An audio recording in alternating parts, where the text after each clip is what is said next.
Hello ninth class. इस class में हम स्टार्ट करेंगे चैप्टर नंबर 4 इकोनॉमिक्स का, food security in India.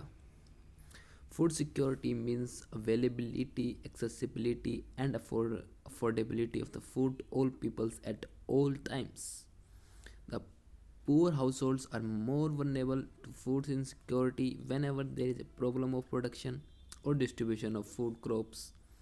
Food security depends upon the public distribution systems and the government vigilance and actions at times when this security is threatened. तो food security का मतलब होता है availability, उपलब्ध होना, accessibility, हर कोई व्यक्ति एक्सेस कर सके खाने को, अफोर्डेबिलिटी, हर कोई व्यक्ति उस खाने को, उसके पास इतने पैसे हो कि खाना आराम से खरीद सके, और जब भी इस व्यक्ति को खाने की ज़रूरत हो तब खरीद सके। तो फूड सिक्योरिटी का मतलब होता है ये। ज़्यादातर जो पुअर लोग होते हैं वो वनरेबल होते हैं, जो पुअर लोग होते हैं उनके पास कमी होती है खाने की, तो उन उन लोगों को काफ़ी तकलीफ़ होती है। इसके पीछे मेन वजह हो सकती है प्रोडक्शन की, हो सकती है या डिस्ट्रीब्यूशन की हो सकती है। प्रोडक्शन, अगर पीछे से प्रोडक्शन कम हो रहा है तो कम होगा तो जो रेट होते हैं वो बढ़ जाते हैं, जो पुअर लोग होते हैं उस रेट को पे नहीं कर पाते हैं।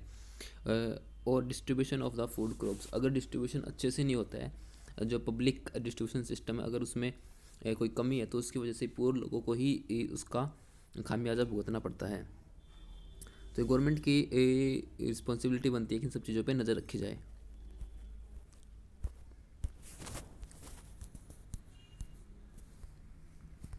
What is food security?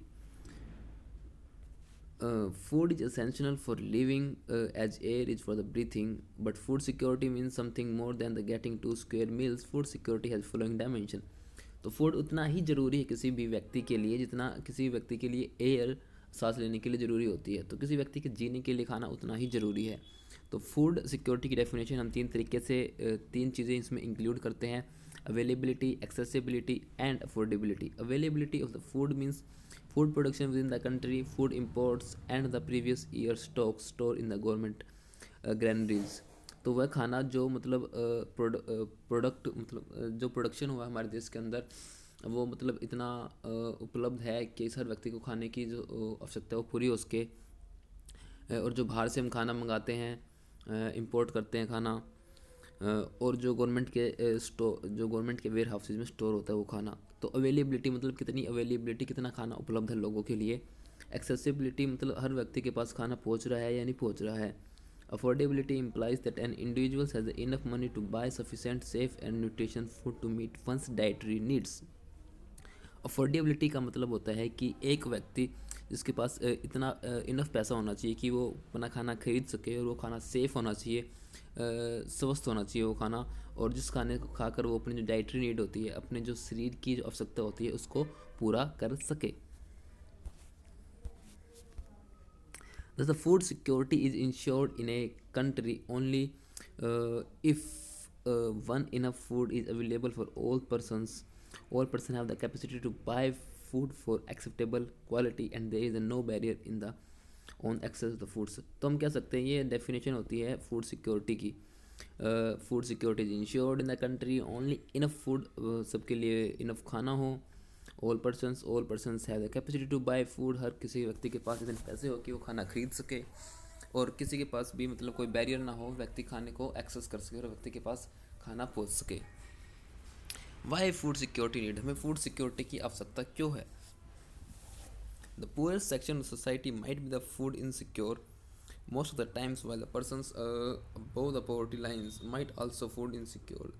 When the country faces a natural disasters, calamity like the earthquake, drought, floods, tsunami, widespread failure of the crops causing famine।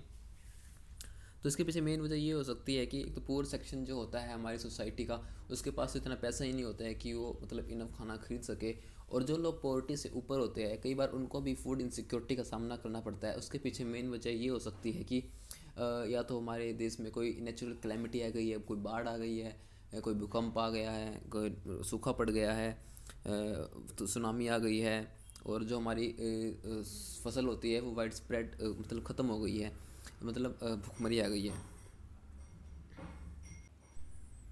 How is the food security affected during a calamity? Due to natural calamities, say drought, total production of the food grains decrease. It creates a shortage of the food affected areas. Due to the shortage of the food, prices goes up, and the high prices, some people cannot afford to buy food. If such calamities happen in a very widespread area or stretched over a longer time period, it may cause a situation of the starvation. A massive starvations might take a turn of famine. तो food security जो क्लाइमेटीज होती है वो कैसे भी किसी भी मतलब देश की जो फूड सिक्योरिटी है किसको मतलब कैसे अफेक्ट करती है। मान लो कि जैसे कोई सूखा पड़ जाता है, सूखे की वजह से फसल अच्छे से नहीं हो पाती है, तो जिसकी वजह से फसल कम होती है, प्रोडक्शन कम होता है। जब प्रोडक्शन कम होता है तो हमारे जो फसल के दाम है वो बढ़ जाते हैं। इसके पीछे जो हमारी इकोनॉमिक्स होती है वो कहती है कि जब भी किसी चीज़ की डिमांड ज़्यादा होती है, सप्लाई कम होती है, तो उस चीज़ का रेट बढ़ जाता है। ये भी यहाँ पे भी वही हो रहा है। तो फसल का रेट, खाने का रेट बढ़ जाएगा, और जो गरीब लोग होंगे उसको वो खाना खरीद नहीं सकेंगे, जिसकी वजह से वो भूखे मर जाएंगे। अगर यह कैलेमिटीज़ मान लो कि पूरे वाइड स्प्रेड एरिया में हो रही है, तो जिसकी वजह से काफ़ी लोग इफ़ेक्ट हो रहे हैं, तो जिसकी वजह से हमारे पूरे देश में फेमाइन भी, भूखमरी भी आ सकती है। A famine characterized by the widespread death due to the starvations and the epidemics caused by the forced usage of the contaminated waters or the decaying food and the loss of the body resistance due to the weakening from the starvation. तो जो हमारी जो famine होती है उसका मतलब ये होता है कि वाइड मतलब बहुत ज़्यादा लोगों की मृत्यु होना, स्टारवेशन, भूख की वजह से, और एपिडेमिक मतलब कोई भी ऐसी बीमारी की वजह से, caused by the forced use of, जो एपिडेमिक होता है, मान लो जो एपिडेमिक फैलता है मान लो किसी भी गंदे पानी, कंटेमिनेटेड वाटर की वजह से, या डिकेइंग फूड, या मतलब ऐसा खाना जो हमारे लिए सुरक्षित ना उसको खाने की वजह से, and the loss of body. और फेमाइन को हम ये भी कह सकते हैं कि मतलब जो हमारी बॉडी रेजिस्टेंस है, जो बॉडी हमारा मतलब जवाब दे देती है, काम करना बंद कर देती है भूख की वजह से। The most devastating famines that occurred in India was the famine of Bengal in 1943. This famine killed 30 lakh people in the province of Bengal. तो इंडिया में सबसे बड़ी फेमाइन आई थी बंगाल में 1943 में, जिसमें लगभग 30 लाख लोगों की मृत्यु हो गई थी।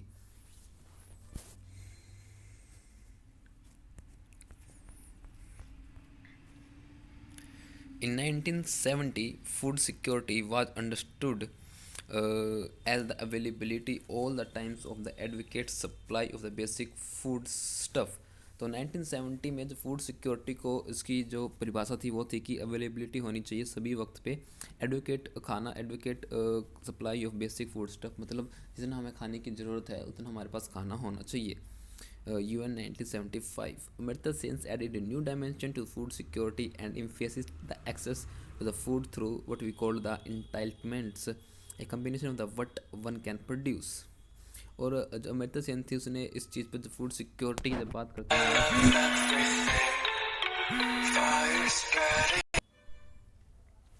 जो अमर्त्य सेन थी उन्होंने जो फूड सिक्योरिटी की डायमेंशन को थोड़ा चेंज किया, और उन्होंने एक्सेस पे काफ़ी मतलब हर व्यक्ति के पास एक्सेस होना चाहिए फूड का, उस पर काफ़ी ज़्यादा जोर दिया।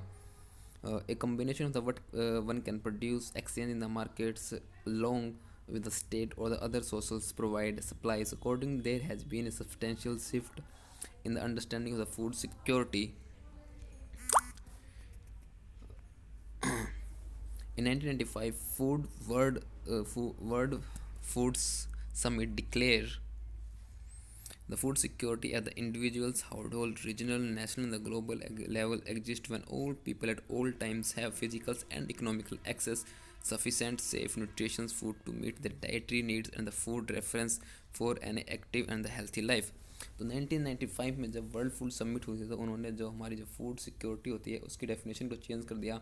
तो उनके मुताबिक फूड सिक्योरिटी किसी भी इंडिविजुअल लेवल पे, किसी हाउस होल्ड लेवल पे, रीजनल लेवल पे, नेशनल लेवल पे और ग्लोबल लेवल पे तभी एग्जिस्ट करती है जब सभी व्यक्ति को हर समय पे मतलब फिजिकली और इकोनॉमिकली एक्सेस होता है सफिशेंट और सेफ न्यूट्रिशन फूड का, जिससे भी अपनी डाइटरी नीड, जो अपने खाने की नीड है उनको पूरा कर सकता है और एक हेल्दी लाइफ जी सकता है। Declaration of the further recognises the poverty eradicating is essential to improve the access to food. और पॉवर्टी, अगर हमें फूड हर व्यक्ति तक पहुंचाना है तो उसके लिए ज़रूरी है जो पॉवर्टी है उसको ख़त्म किया जाए। Do you know who were affected the most by famines? क्या आप जानते हैं कि कौन लोग सबसे ज़्यादा अफेक्ट होते हैं फेमाइन की वजह से? The agriculture labourers, fisherman, transport workers, others casual labourers. were affected the most by the dramatically increasing price of the rice. They were the ones who died in the famine. तो वही लोग ज़्यादा effect होते हैं जो रोज़ अपनी कमाई करते हैं और उसी से खाना खाते हैं, जैसे कि कैजुअल लेबर्स हो गए हैं, फिशरमैन्स, ट्रांसपोर्ट वर्कर्स, लेबरर्स। तो ये व्यक्ति रोज़ पैसा कमाते हैं, रोज़ खाते हैं। तो अगर फेमाइन आ जाती है तो ये व्यक्ति ना इनके पास कमाने के कुछ साधन बचेगा, तो जिसकी वजह से ये ना तो कमा पाएंगे और ना ये खा पाएंगे, जिसकी वजह से फूड इन तक नहीं पहुंच पाएगा और ये लोग ज़्यादातर इफेक्ट होंगे। यहाँ पे एक टेबल दी गई है, production of rice in the province of Bengal. तो एक टेबल दी गई है जिसमें बताया गया कि कितना प्रोडक्शन होता था बंगाल में उस वक्त। 1938 में प्रोडक्शन था 85, 39 में 79, 40 में 82, 41 में 68, 42 में 93, 43 में 76। और उसमें से इंपोर्ट कितना किया गया था, तो इंपोर्ट किया गया था 4 लाख टन्स 39 में, 3 लाख टन्स 40s में, 41 में 2 लाख टन्स, 43 में 3 लाख टन्स। और एक्सपोर्ट किया गया था 1942 में 1 लाख टन्स। टोटल अवेलेबिलिटी थी 85, 83, 70, 92, 79। तो अगर हम देखें तो बंगाल में 1943 में as compared to previous years काफ़ी कम जो हमारी राइस की जो प्रोडक्शन थी वो थी। हालांकि 1941 में 70 लाख टन्स उपलब्ध थे राइस बंगाल में, लेकिन फिर भी वहाँ पे काल नहीं आया था, फिर भी वहाँ पे भुखमरी नहीं आई थी। लेकिन 1943 में 79 होने के बाद भी वहाँ पे भुखमरी आ गई थी। तो इसके पीछे हम ये नहीं कह सकते कि प्रोडक्शन मेन वजह थी, इसके पीछे कुछ और वजह थी जो मैटर करती थी। वो अगर आप इंटरनेट यूज़ करते हो, आपको ये सर्च करना है कि बंगाल में जो 1943 में फेमाइन आई थी उसके पीछे मेन वजह क्या थी। तो यही हमारा नीचे लेट्स डिस्कस में दिया गया है, कौन कौन सी वजह थी वो हमें बतानी है। तो कल आपको ये मुझे बतानी है आंसर्स में। Nothing like the Bengal famines has happened in the India again, but it's the disturbing to note that even today there are the places like the Kalahandi, Kasipurs in Odisha where famines-like conditions have been existing for many years, and where some starvation deaths have also been reported. Starvation deaths are also reported in the Baran district of Rajasthan's Palmau district of Jharkhand, many other remote areas during the recent years. Therefore food security is needed in a country to ensure food at all time. ऐसा नहीं है कि अब हमारे देश में काफ़ी सालों बाद मतलब अब तक फेमाइन से नहीं आई, लेकिन ऐसा भी नहीं है कि जो लोगों के पास है फूड है वो प्रॉपर तरीके से पहुंच रहा है। जैसे कि फॉर एग्जांपल्स कालाहांडी, काशीपुर जो उड़ीसा में इलाके हैं वहाँ पे मतलब फेमाइन जैसी ही कंडीशंस है, लोगों के पास खाना ही नहीं है। और कुछ एरिया ऐसे हैं जिसमें लोगों की भुखमरी की वजह से मौत भी हो रही है, जैसे कि बरन डिस्ट्रिक्ट है राजस्थान का, पलमाऊ डिस्ट्रिक्ट है झारखंड का, मैनी अदर एरिया जहाँ पे मतलब रिमोट एरिया हैं जहाँ पे लोगों के पास इतनी एक्सेस ही नहीं है चीज़ों को लेके। तो वो लोग मतलब उनके पास खाने की कमी की वजह से खाने की कमी की वजह से उनकी मौत हो जाती है। तो ऐसे ही बहुत सारे एरिया है इंडिया में। That's all for this class. Next we will continue in the next class from the who are the food insecure. Thank you class.